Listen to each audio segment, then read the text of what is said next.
షాద్ నగర్ వైపు ఉన్న మన స్వర్గసీమ వెంచర్లో ప్లాట్లు కొన్న వాళ్ళంతా సంతోషంగా ఉన్నారు. ఒక్కసారి విజిట్ చేయండి.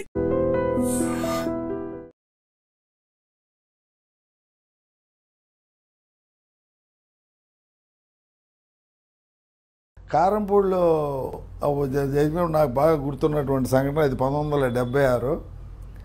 మరి అక్కడ అప్పుడు దొంగతనాలు అవన్నీ జరుగుతూ ఉండే, ఇక కన్నప్ప నేరాలు ఇలాంటివన్నీ జరుగుతూ ఉండే.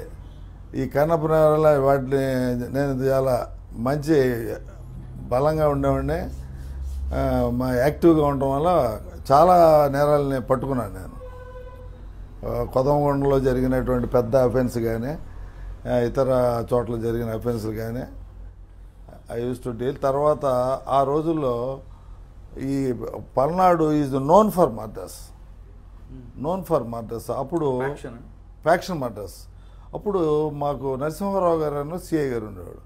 ఆయన పోలీస్ వర్క్లో చాలా నిష్ణాతుడు. ఆయన నాకు చాలా చెప్పాడు, కానీ కొద్దిగా ఓవర్గా కూడా చెప్పాడు ఆయన నాకు. దానివల్ల తర్వాత నేను తర్వాత కాలంలో సస్పెండ్ అయ్యాను. ఆయన అంత నేర్పించాడు నాకు. నాకు ఆయన అప్పుడు నేను కారంపూడి పనిచేస్తున్న రోజుల్లో మర్డర్ ఏం చేసేవాళ్ళు అంటే, ఫ్యాక్షన్ మర్డరు ఎవడన్నా అవతల ఫ్యాక్షన్ ఉండి చంపి తలకాయ తీసుకెళ్ళిపోయేవాడు. అది బొగ్గవాగులోనూ డ్యామ్లోనూ ఎక్కడ వేసేసేవాళ్ళు. ఈ మొండెమ ఉండేది. మొండెమ ఉంటే పలానా తూమాటి సాంబయ్యని చంపారనుకోండి, వాళ్ళు వచ్చి రిపోర్ట్ ఇచ్చేవాళ్ళు. వెంకట్రావు, సుబ్బారావు, ఎల్లయ్య వీళ్ళందరూ చంపారు, మేము చూసామని చెప్పేవాళ్ళు. అందరూ సాక్ష్యం చెప్పేవాళ్ళు. చక్కగా కేసు అంతా అయ్యేది. ఐడి వాళ్ళు డిఫెన్స్ వాళ్ళు వచ్చి, చంపేది నిజమేనండి, వాడు ఎల్లయ్య గాడని వాడిని చంపారని అన్నారు, వీడు ఎల్లయ్య అని ఎలా చెప్తారని చెప్పాడు. మేమందరం చూసాం కదండి, ఎల్లయ్య అనే ఎలా చెప్తారు, తలకాయ లేదు కదా. తలకాయ లేకపోవడం వల్ల కేసులు పోతున్నాయి. ఎంత చక్కటి సాక్ష్యాలు ఉన్నా. అందుకని ఒక ట్రెండ్ వచ్చేసింది అప్పుడు, తలకాయ చంపేయడం, తలకాయ తీసుకెళ్ళిపోతాం. తలకాయ తీసుకెళ్ళి బొగ్గవాగిలో పెడతారు. ఒక జోసెఫ్ అనే సిఐ గారు ఏం చేసేటప్పుడు బొగ్గవాగులో ఒక తలకాయ తెప్పించి ఎతికి దానికి పెట్టి పంపించాడు. పంపించి ఆ కేసు ఛార్జ్షీట్ పెట్టాడు. పెట్టేటప్పటికి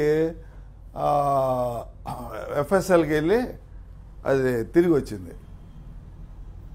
ఆ తలకాయ, ఆ పుర్రె పాదు, అది స్త్రీదే అని వచ్చింది.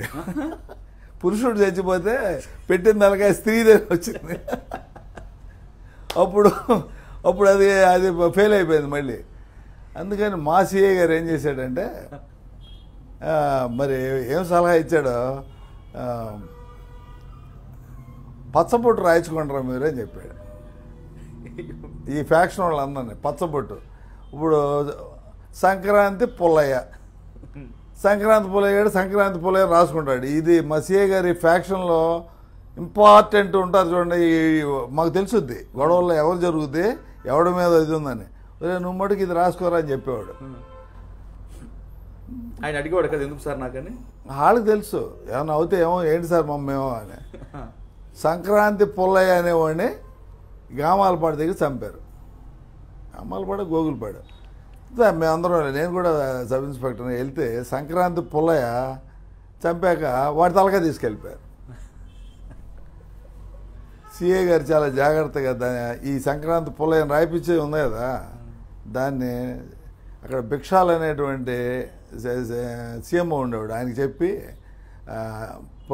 ఈయన అనమాట మెడికల్ ఆఫీసర్, ఈ సంక్రాంతి పుల్లయ్య అని చేతి మీద ఉన్నదాన్ని పిఎంలో రాయించాడు, పిఎం రిపోర్ట్లో.